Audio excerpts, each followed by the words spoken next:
Please पूरा video ज़रूर देखें।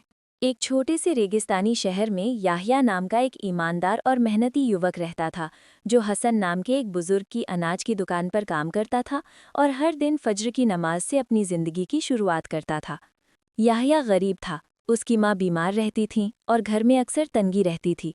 इसी दौरान शहर में भयानक सूखा पड़ गया, फसलें बर्बाद हो गईं, अनाज महंगा हो गया और गरीब लोगों के चेहरे भूख से मुरझा गए। ऐसे मुश्किल हालात में एक दिन हसन बीमार पड़ गए और उन्होंने पूरी दुकान की जिम्मेदारी याह्या को सौंप दी। तभी बाहर से आया एक अमीर व्यापारी याह्या को रात में चुपके से अनाज बेचने का लालच देने लगा और 2 गुना पैसा देने का वादा किया, जिससे याह्या की जिंदगी बदल सकती थी और उसकी माँ का इलाज हो सकता था। लेकिन याह्या के दिल में उसकी माँ की बचपन की बात गूंज उठी कि अगर लोग ना भी देखें तो अल्लाह हमेशा देखता है। उस रात याह्या सो नहीं सका। उसने तहज्जुद की नमाज पढ़ी और अल्लाह से सही फैसले की दुआ की, और सुबह होते ही उसने उस हराम सौदे को ठुकरा दिया। कुछ दिनों बाद एक बेवा औरत अपने भूखे बच्चे को लेकर दुकान पर आई और मदद की गुहार लगाई।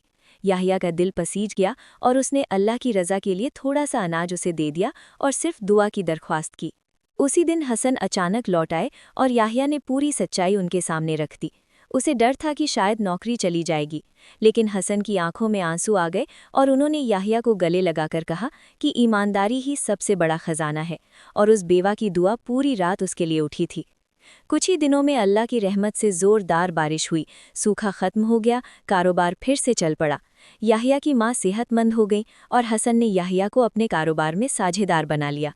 तब याह्या को समझ आया कि जो चीज़ इंसान अल्लाह के लिए छोड़ देता है, अल्लाह उसे उससे कहीं बेहतर अता करता है, क्योंकि इंसान अकेला हो सकता है लेकिन अल्लाह की नज़र से कभी ओझल नहीं होता।